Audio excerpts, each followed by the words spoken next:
할렐루야, 반갑습니다. 오늘도 좋은 날, 멋진 날 되시기 바랍니다. 5월 18일 하나님 앞에 새벽 기도회를 통해서 영광을 돌리고 또 우리에게는 한없는 은혜가 되어지는 이 새벽이 되기를 바랍니다. 다 같이 사도신경 고백하겠습니다. 나는 전능하신 아버지 하나님 천지의 창조주를 믿습니다. 나는 그의 유일하신 아들 우리 주 예수 그리스도를 믿습니다. 그는 성령으로 잉태되어 동정녀 마리아에게서 나시고 본디오 빌라도에게 고난을 받아 십자가에 못 박혀 죽으시고 장사된 지 사흘 만에 죽은 자 가운데서 다시 살아나셨으며 하늘에 오르시어 전능하신 아버지 하나님 우편에 앉아 계시다가 거기로부터 살아있는 자와 죽은 자를 심판하러 오십니다. 나는 성령을 믿으며 거룩한 공교회와 성도의 교제와 죄를 용서받는 것과 몸의 부활과 영생을 믿습니다. 아멘. 찬송가 366장 다 같이 찬양하겠습니다.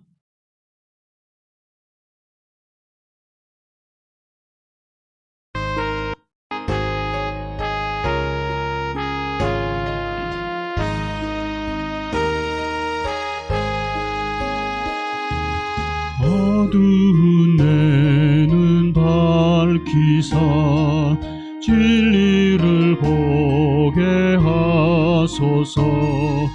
진리의 열쇠 내게 주사 참빛을 찾게 하소서. 깊으신 뜻을 알고자 엎드려 기다리오니 내 눈을 뜨게 하소서. 성령이여 막혀진 내 귀 여시사 주님의 귀한 음성을 이 귀로 밝히 들을 때에 내 기쁨 한량 없겠네. 깊으신 뜻을 알고자 엎드려 기다리오니 내 귀를 열어주소서.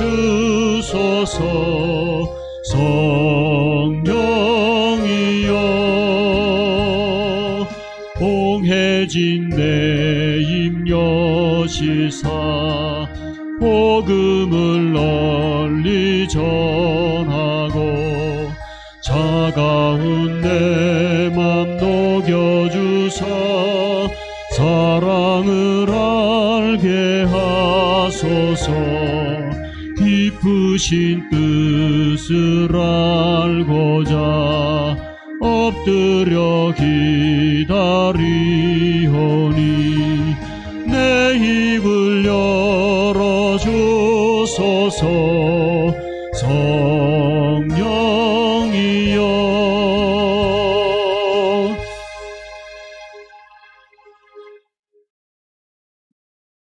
네, 오늘 하나님의 말씀은 잠언서 10장 1절부터 18절의 말씀입니다. 잠언 말씀 우리 같이 한번 봉독하도록 하겠습니다. 지혜로운 아들은 아버지를 기쁘게 하지만 미련한 아들은 어머니의 근심거리이다. 부정하게 모은 재물은 쓸모가 없지만 의리는 죽은 사람도 건져낸다. 주님은 의로운 생명은 줄이지 않게 하시지만 악인의 탐욕은 물리치신다. 손이 게으른 사람은 가난하게 되고 손이 부지런한 사람은 부유하게 된다. 곡식이 익었을 때에 거두어 들이는 아들은 지혜가 있는 아들이지만 추수 때에 잠만 자고 있으면 부끄러운 아들이다. 의인은 머리에 복을 이고 있으나 악인은 입에 독을 먹고 있다. 악인은 칭찬을 받으며 기억되지만 악인은 그 이름마저 기억에서 사라진다.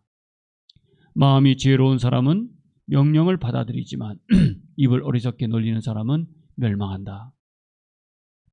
흠없이 살면 앞길이 평안하지만 그릇되게 살면 마침내 드러나게 된다.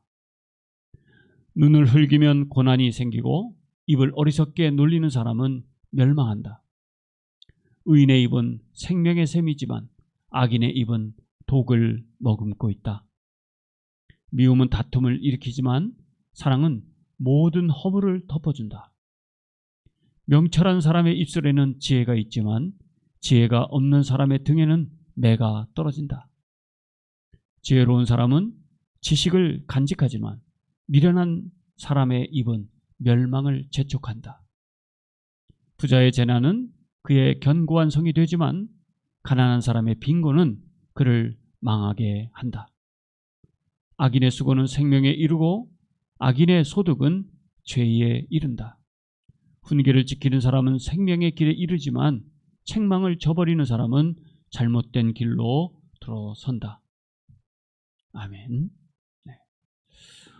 오늘 잠언서 10장의 말씀의 제목을 저는 한번 이렇게 잡아봤습니다. 잠언에서 말하는 잘 사는 의미가 뭘까?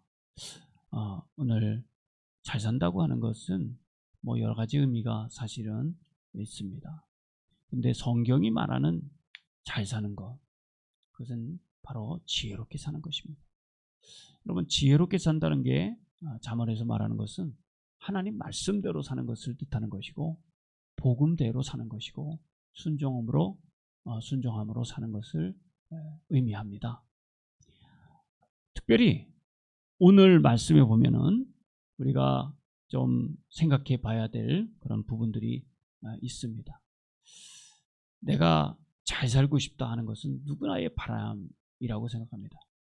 톨스토이는 수많은 그 작품을 쓰면서 그 주제를 여러 가지 생각하면서 썼습니다. 근데 그 중에 제가 기억나는 단편 소설 하나가 있습니다. 뭐 여러 가지가 있겠습니다만은 사람은 무엇으로 사는가, 그런 소설에서 그가 얘기하는 것은 그 미하일이라고 하는 천사를 통해서 세 가지 질문을 이제 보내게 되죠. 그런데 인간이 알지 못하는 것이 있다는 것이죠.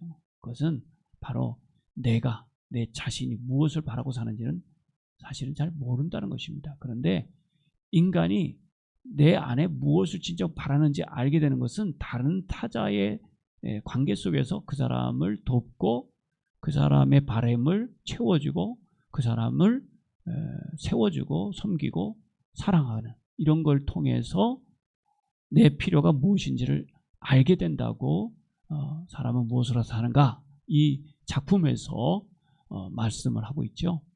그것은 바로 사랑이라고 이야기하고 있습니다.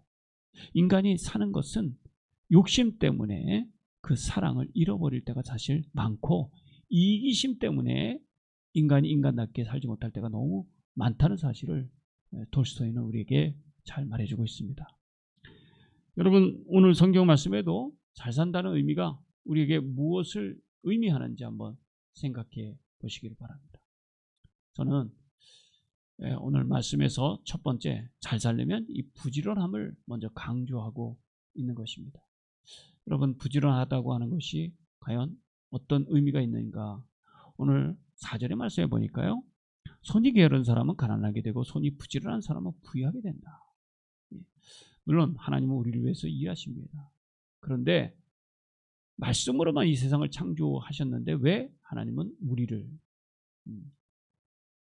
통해서 일을 하시기를 원하실까요? 하나님께서 무엇 때문에 꼭 인간을 통해서 일하실까요? 우리의 가진 내가 가진 시간, 나의 은사, 무엇을 위해서 있는가? 주님께서는 우리들에게 말씀하시기를 너 자신을 위해서 있는 것이 아니라 너의 이웃을 위해서 있다, 이렇게 말씀하셔요. 내가 잘하는 거 남을 위해서 필요한 것이에요. 내가 버스를 운전하고 내가 전철을 운전하고 내가 기름을 만들고 내가 주유소를 운영하고 다 할 수 없어요. 누군가는 버스를 운전해야 되고 누군가는 전철을 움직여야 되고 누군가는 주유소를 해야 합니다. 나도 무언가를 해서 다른 사람들을 도와야 합니다. 그러려면 일을 안 하면서 하기는 어렵습니다. 일을 해야 됩니다. 그것이 부지런함입니다. 부지런함. 내가 나의 잘하는 것, 이웃을 위해서 헌신할 수 있는 것, 공헌할 수 있는 것. 오늘 직장인들, 내가 일할 수 있는 직장, 공헌하고 있는 것이죠. 힘들지만, 때로는 다른 사람들과 소통이 안 돼서 애먹고 어렵지만, 때로는 억울한 일도 있지만, 그러나 그것을 통해서 누군가는 여러분의 수고와 땀방울에 그 섬김을 받고 살게 되는 것입니다. 그래서 우리는 부지런해야 되는 것입니다. 가만히 있으면 녹이 슬고 또 나의 잘하는 것이 다른 사람에게 전달되기가 어려워서 하나님도 안타까워 하실 것입니다. 오늘 내가 잘하는 것, 그것을 위해서 부지런히 갈고 닦고 또 다른 사람에서 사용될 때 나는 잘 사는 한 사람이 될 수 있고 하나님 기뻐하시는 영광의 삶을 살게 되는 것입니다. 5절은 이렇게 말합니다. 곡식이 익었을 때 거두드리는 아들은 지혜가 있는 아들이지만 추수 때에 잠만 자고 있으면 부끄러운 아들이다. 잠언서 3장 할 때는 심을 때가 있고 거둘 때가 있고 죽을 때가 있고 태어날 때가 있고 다 때가 있다고 말씀합니다. 그렇죠. 우리가 부지런하고 무언가 섬기고 누군가 공헌하고 사랑해 줄 때 그때가 내 타이밍이 아닙니다. 누구의 타이밍입니까? 하나님의 타이밍. 그 사람의 필요의 타이밍입니다. 내 타이밍을 고집할수록 나는 스트레스를 받을 수밖에 없는 것입니다. 말씀으로 지혜롭게 산다는 의미는 잘 산다는 의미라고 말씀했는데 그것은 바로 하나님의 때에 나 자신을 맞추는 것입니다. 여기에 부지런함이 같이 곁들여진다면 나는 정말로 잘 사는 그런 사람일 것입니다. 두 번째, 우리가 잘 산다는 의미는 방법이 좋아야 합니다. 과정이 좋아야 합니다. 그래서 정직이다. 성경은 우리들에게 그렇게 말씀하고 있죠. 정직하게 살라는 것이죠. 본문 말씀에 보면 6절입니다. 의인은 머리에 복을 이고 있으나 악인은 입에 독을 머금고 있다. 그래서 의인이 말할 때는 사랑이 나가고 악인이 말을 할 때는 상처가 되는 것입니다. 물론 듣는 사람의 의사에 따라서도 달라지겠죠. 그러나 악인은 고깝게 듣겠죠. 시기하고 질투하고 미워하고 증오하기 때문에 정말 해야 하고 또 듣고 싶은 소리, 그 사람이 정말 사랑을 갖고 배려하는 소리는 못 듣고 듣고 싶은 소리만 자기가 듣게 되는 게 악인의 그런 모습이죠. 악인은 칭찬을 받으며 기억되지만 악인은 그 이름마저 기억에서 사라진다. 자기 바람대로 될 수가 없습니다. 8절에 마음이 지혜로운 사람은 명령을 받아들이지만 입을 어리석게 놀리는 사람은 멸망한다. 정직한 사람은 사랑의 말을 할 수밖에 없지만 악한 사람은 어리석기 때문에 자기의 기분대로 또 다른 사람을 살피지 못하는 또 시적절하지 않은 그런 말을 할 수밖에 없을 것입니다. 부정직하게 돈을 버는 사람들이 있어요. 그 부정직하게 돈을 버는 사람들은 어떤 사람들이냐 하면 악한 사람들이죠, 물론. 그런데 그 사람들의 삶 속에 보면 이 부정직해서 돈을 벌었는데 그 부정직함이 나중에는 독이 돼서 멸망에 이르게 된다는 사실을 전혀 모르고 있습니다. 이 땅에 사는 많은 사람들이 과정이 어떻든 내가 결과만 좋으면 된다. 뭐로 가도 서울만 된다. 아닙니다. 뭐로 가도 서울만 가면 되는 게 아니라 정말 제대로 가야 합니다. 제대로. 멀리 돌아가도 제대로 가야 됩니다. 우리가 빨리 하려고 하니까, 그리고 성급하게 하려고 하니까, 그리고 결과만 중시하다 보니까 과정을 멀리 등한시하게 되는 것이죠. 흠이 없이 살면 앞길이 평안하지만 그릇되게 살면 마침 드러나게 되는 것이죠. 이것이 바로 오늘 우리가 잘 살려면 정직한 그런 영이 있어야 합니다. 하나님은 정직하신 분이기 때문에 그 정의로움을 우리가 벗어버린다면 잘 사는 의미가 없는 것입니다. 다시 한번 뒤를 돌아보시고 또 앞에 우리가 어떻게 지금 가고 있는가 다시 한번 생각해 볼 필요가 있습니다. 그래서 정직하게 하나님의 뜻대로 뭐로 가도 설망한다 하는 게 아니라 제대로 갈 수 있도록 그렇게 우리가 방법을 정의로운 방법으로 우리가 바꿀 수 있기를 바랍니다. 이것이 잘 사는 두 번째 방법입니다. 또 세 번째는 우리가 말하는 데 있어서 아주 지혜롭게 말을 해야 합니다. 말에서 실수하면 관계가 깨집니다. 한번 금이 가면 그 상처는 오래 가는 것입니다. 용서하고 치유가 돼도 그 흔적은 남아 있습니다. 관계가 깨진 것은 다시 깨진 계란을 주워 담을 수 없듯이 정말 어려운 난국에 부딪히고 맙니다. 오늘 말씀해 보니까 의인의 입은 생명의 샘이지만 악인의 입은 독을 머금고 있다고 말씀하고 있습니다. 그렇습니다. 의인의 입속에 정말 그 사람을 살리고 그 사람에게 해가를 줄 수 있는 그러한 입을 가진 사람이 바로 지혜로운 사람이고 잘 사는 사람입니다. 우리 옆에 힘든 사람이 있다면 내 마음에 사랑이 있는데 어찌 긍휼하지 않겠습니까? 우리 주변에 옆에 어려운 사람이 있을 때 돈 많은 사람이 도와줍니까? 돈 없는 사람이 도와줍니까? 돈 많은 사람도 아니고 돈 없는 사람도 아니고 마음에 사랑이 있는 사람, 긍휼함이 있는 사람이 도와줘요. 우리 마음속에 긍휼함이 있다면 그게 내 일이 아니죠. 다른 사람들은 뭐 설레발을 너무 친다, 너무 오지랖이 넓다 이렇게 얘기하기도 하지만 그것은 바로 하나님이 주신 마음인 것입니다. 그렇게 사랑으로 하는 사람은 절대 망하지 않고 굶어 죽지도 않습니다. 12절 미움은 다툼을 일으키지만 사랑은 모든 허물을 덮어준다. 맞습니다. 우리가 살 때 잘 사는 비결은 팩트를 얘기하기보다는 그것을 감싸줄 수 있는 사람, 또 지적질하기보다는 그 지적에 앞서서 내가 먼저 변화해보려고 노력하는 사람 아니겠습니까? 오늘 우리의 마음이 원래 하나님이 만들어주신 그 마음대로 회복되는 길이 잘 사는 길인데 그 길에 바로 오늘 우리들의 사랑이 담겨야 되고 또 우리의 의로움이 있어야 되고 남을 배려하는 열매의 말이 잘 나와 있어야 합니다. 말은 바로 마음의 바탕에서 나오는 말입니다. 무의식이든 의식이든 간에 우리의 사랑이 담긴 말을 할 수 있다면 우리의 마음속은 이미 잘 살고 있다는 증거인 것입니다. 오늘 여러분의 입속에서 어떤 단어들이 많이 나오는지 한번 돌아보십시다.